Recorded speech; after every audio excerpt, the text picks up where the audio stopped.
Hello JHS, and welcome back to the Curls and Convos podcast. I'm Lauren Walburn. And I'm Emily Hutchinson. Today we will finally be having our first guest on here, and we hope you guys are as excited as we are. And we will also be drinking from our new mugs. Get hyped. So let's get right into the podcast. Okay guys. Hello, here we are with our mugs and our drinks. Yes, period. Oh, my drink's here. First guest of the podcast. Peace. If you guys would like to introduce yourselves. My name is Beth Osborne, and I am the freshman English teacher here. And this year I'm also teaching American history. Oh, nope, it's world history. Darn, I've been teaching the wrong thing. I'm Candace Weddington, and I teach sophomore English. I am Betty Miller, and I teach juniors and seniors, AP Lit, AP Lang, and College Success. Oh, and the advisory. Okay, well let's get right into it, guys. Okay. So to start off, I don't have the questions. We're introducing ourselves, is that what we did? Yeah. Was that it? No, you introduce Okay. yourselves and then just talk to us about your teaching journey. Like, what got you guys into teaching? So I was really good at English, and I had a high school English teacher that said, "You should be a teacher," and I was like, "Okay." Imagine if they would have said, you should be president. Okay. Okay. Yeah. Because I knew that I liked to write. I was a good writer, and I didn't really know what to do with that. So that seemed like a practical thing that I could do. But I kind of had an unconventional way to get here because I went straight to college, but then I graduated during a recession, and so there were no jobs. Like, it was at a time when there was a hiring freeze here, and I couldn't find a job anywhere, and so I worked at Cardo's for a year, and then I got on with the newspaper, and I was a writer for the local newspaper for a year, and then I got pregnant with my second son and took 2 years off and just stayed home, and then finally positions started to open back up, so that's when I started teaching. Period. Well, both of my parents were teachers growing up, but I didn't initially want to be a teacher. I went to Marshall University to be a broadcast journalist. I could see that. Yeah, I think I would have been really good at that. But I had a little bit too much fun at Marshall. And so my parents were. This is why Beth always tells her children have a medium amount. A medium amount of fun. Because yeah. she had too much I had fun. too much fun. And so my parents were like, look, you have a couple options here. And I was pretty stubborn. So at that time, I decided to, because I wasn't really sure what I wanted to do with my life. So I joined the Air Force. Did my years in the military, and that was a great experience. And then when I came home, I was like, okay, I'm gonna pursue teaching and finish my degree at Rio Grande. And I was at Vinton County for a couple years, and I taught 4th grade there, actually.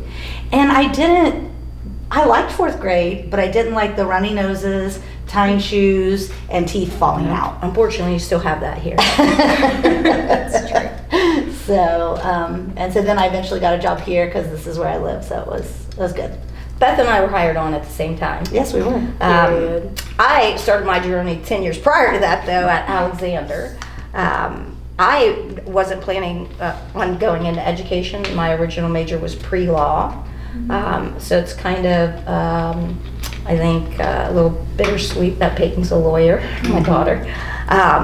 And when I transferred, my dad got sick. He passed away from cancer, and I transferred to Rio so that I could be closer to my mom.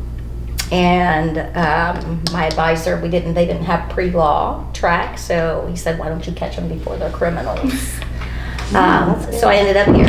And I'm really glad that it went in this direction, because I don't think I would be happy doing anything else. Me either. I can't imagine. I'm a first gen college goer, so I had 5 older brothers, older sister. My mom and dad, none of them went to college, and there's very little support in the academic realm, other than my brother used to give me $1 for every A, and that kind of motivated me in that direction. Why English? Because that was the only thing I was good at.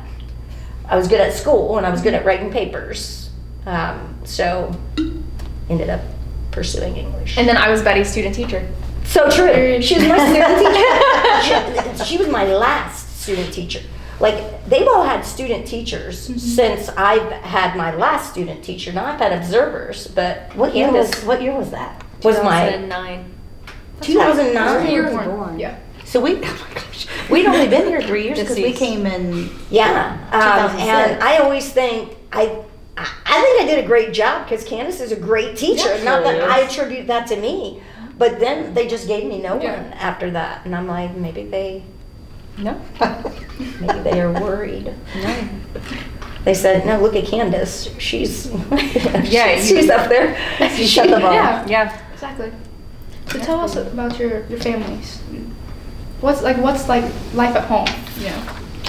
Well, I'm almost an empty nester. No, you have Landon. That's not true. Sure, Beth looks out her window, and Landon will be in a tree. This is Like, true. I did look out my up there. bedroom window and he was in a tree. So my oldest daughter lives in Brooklyn and she is close to Betty's son. So she's there. She works in PR. And then Kendall goes to Coastal Carolina. She's a junior there. And then Landon just started his junior year at Buckeye Hills. So, and then I love my doggies. I have an old beagle named Snoopy and a little white Bichon named Oakley and a new dog named Callie. She And also she's has a husband. I do. Let's maybe not bring that. That's a sensitive it's fine. subject.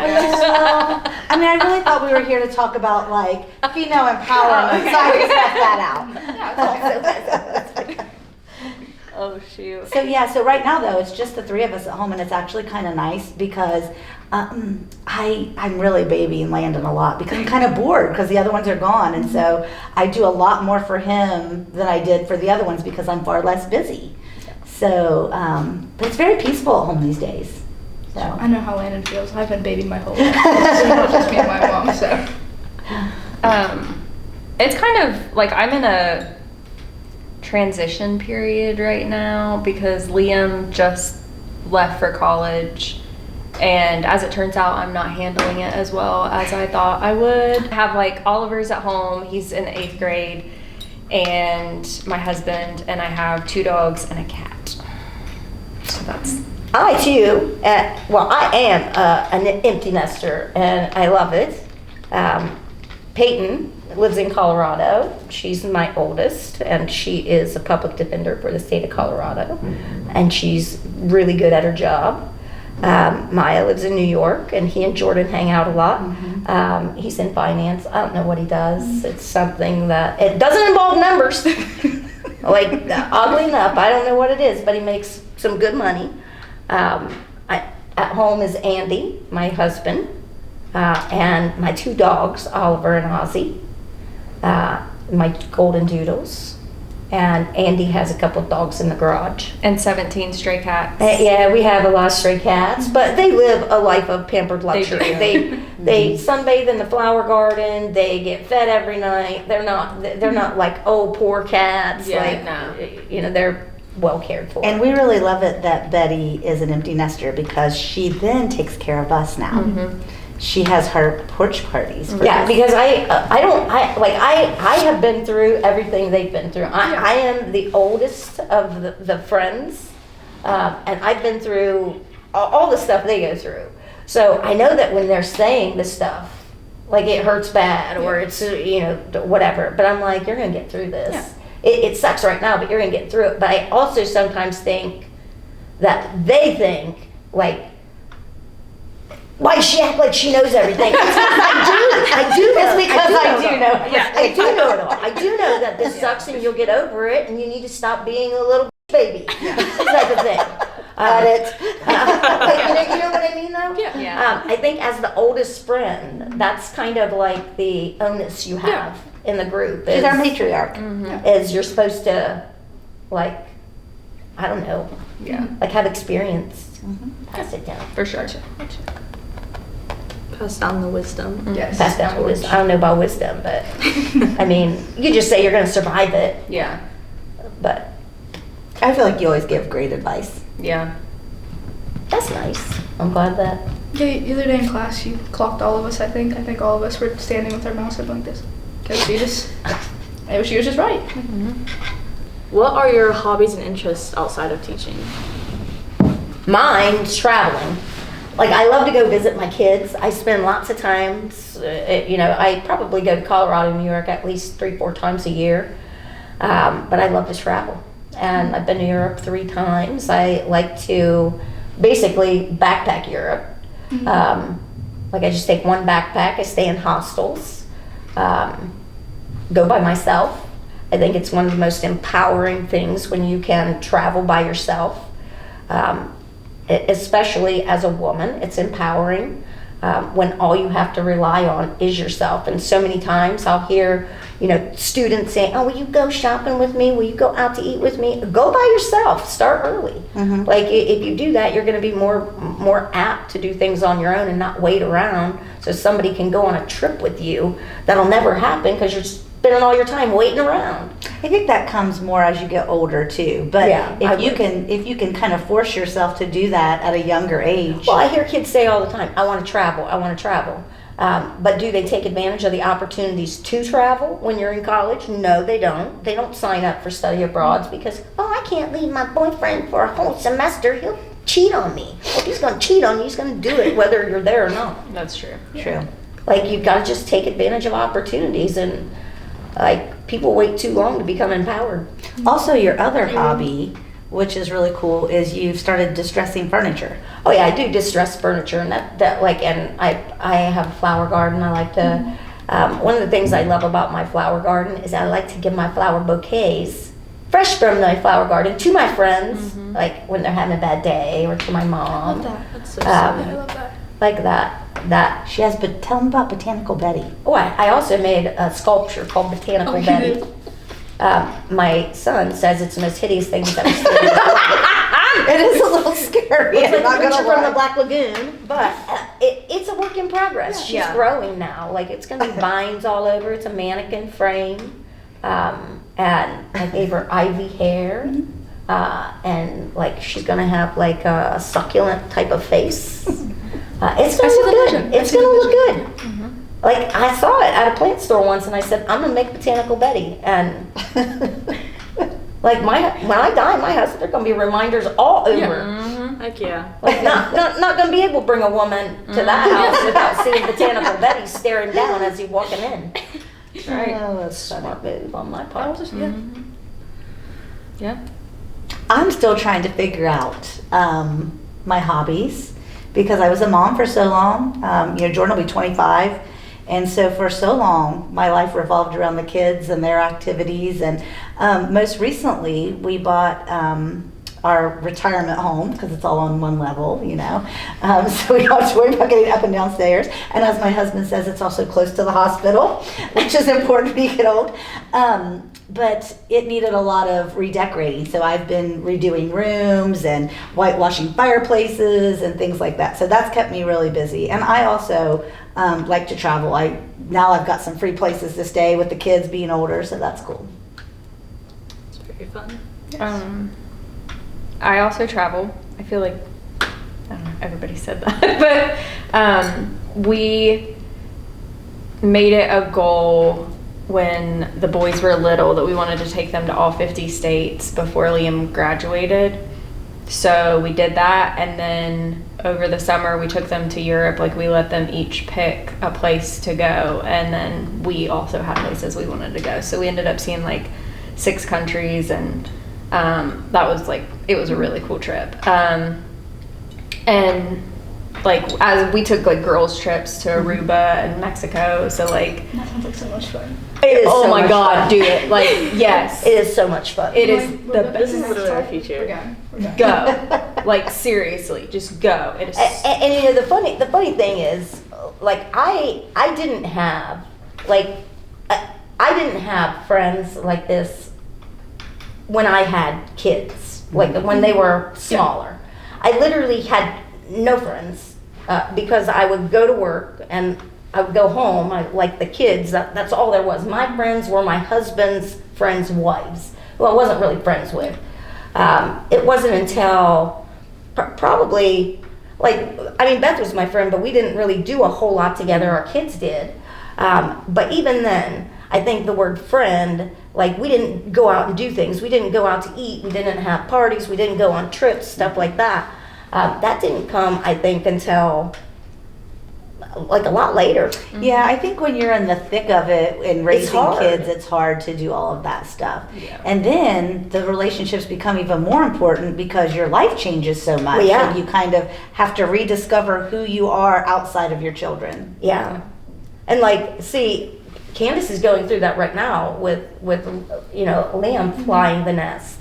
Beth went through it when Jordan did, and Maya and Jordan did, but I had already gone through it with Peyton. So, I mean, it's nice when you do have friends who have gone through similar situations to just be like, you're going to have to be sad for a while. Yeah, because I called my sister after I talked to Beth, who has she has 4 kids, but they're all young. And she starts crying on the phone with me, and I'm like, that is not helpful. And then there was this, she's like, it reminds me of this song, and she insisted on like reading me the lyrics. Oh my gosh, why would she do that to you? It was the saddest, it was like about life changing, like it was basically freaking Tracy Lawrence Time That's why you're Marches listening On, to and those I'm songs, like, driving down the road. What? Like, I missed Maya so bad one time his junior year when I dropped him off. She rear-ended somebody! No lie. Maya and I would sing the song Exile, Taylor Swift and, what's his name? Bon Iver. Like, I would always sing the Taylor Swift part, Maya would sing the Bon Iver part. And, like, it was so nice. And then I dropped him off at the airport. I was crying. He's going to kill you for putting this in public. Like, I was so sad that I'm driving down the road and I just slammed back into somebody because I literally was crying so hard I couldn't see because the song was playing and I was singing. And then I was so glad because it was a little old couple and that I hit the rear end. And I was driving a brand new car at the time. It was my new car at the time. And I said, I'm so sorry, I just missed my son. And they were like, oh, and they thought he passed away. I said, I just dropped him off. He's flying back to college. They thought it was his first year. It wasn't. It was his third year. Oh my God. So it doesn't get any easier. You just learn to cope better. Yeah. You do. And that was kind of but Maya was like, yeah. Miss me so bad you got in a car accident. Yeah. My other hobbies, I don't do it as much as I used to, but I love yoga. I remember when you did yoga. Yeah. You were going to do a yoga cat place or something like that. Yoga pug place. Yoga pugs. Yeah. That sounds amazing. Yeah. It would be chaotic, but it would be fun. Yeah. And skating, I was on a roller derby team. I can see that. Yeah. I can see that.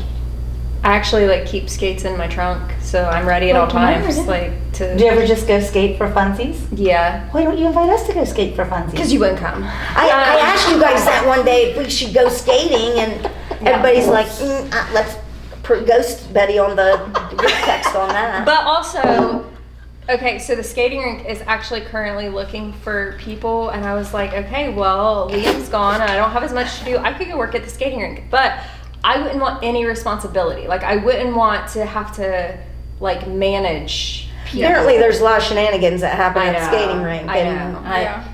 It used to be really popular when we were younger. Yeah. Like in middle school. I'm not talking. Yes. I'm talking. There'd be some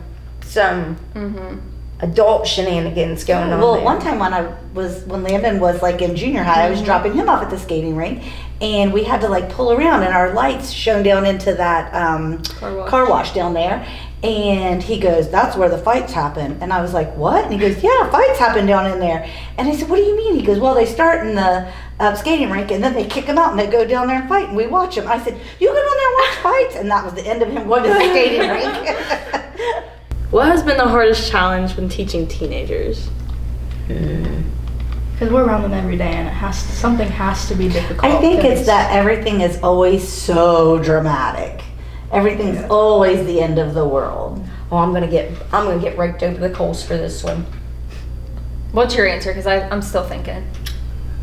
The hardest thing is you don't get to be overstimulated as a teenager. You don't get to be like, oh, I just can't think right now. I'm overstimulated. No. You gotta learn to work through that. You gotta learn that you don't just get to take breaks whenever you want. And the part of me that grew up like with a dad who made me practice my clarinet out in the coal shed does not believe we should gentle teach you. That you just have to, like, you don't get to turn things in when you want to. You don't get to act like this is. Do you know what I mean? I know what you mean. Yeah. Like, I think there's a lot of generational differences for us too. Like Right. the things Yeah. that we were expected to do versus the things that. it just seems like students think that they can just do things when they want to, not when it's required of them. Like, if you say, read chapters 2, 3, and 4 tonight, and then somebody be like, oh, I didn't get a chance to read that. Wait. Well, it's not like it was an option. Like, you're just supposed to do it. Like, I would have never dreamed Of telling a teacher teacher, back then. And there wasn't even no way that they could contact my parents because we didn't even have a house phone. But I would have never dreamed of, like, just being very nonchalant with and I think the hardest part for me is when something dramatic does happen, like, we know this is a bad day, it's not a bad life. Yeah. Like, you're gonna get over this. But you can't see that, Yeah. but we can. Right. So it's hard to, As you young people say, it's not that deep. In all seriousness, I feel like I know I overreact a lot. Yeah. And I think we all do sometimes. It's part of being a especially teenager. People around, like, we all do. Yeah. Especially being girls, sometimes we get Sometimes I'm like really dramatic, and I'm like, wait, I'm low key fine. Like, what am I? Yeah. I'm like, wait, what am I actually Like, doing? I'll have to, like, overreact about something, and then I'm like, oh, I'm fine. Right. Yeah. Or sometimes I'm like, I just needed to eat. It's Yeah. I'm better now. Yeah. Yeah. Exactly. It is Friday, so you know what that means. Ironwood Football does have a game tonight. It is at Western Brown. So if you can, make sure to come out and support. And if you can't, make sure to stream it at home. And I think that's all we have for you guys for this week's podcast. Thank you guys so much for watching. Make sure you like and subscribe. And we'll see you guys again next week with our new guest. Stay tuned for that. I'm Emily Hutchinson. And I'm Laura Ward. 3, 2, 1. Peace out.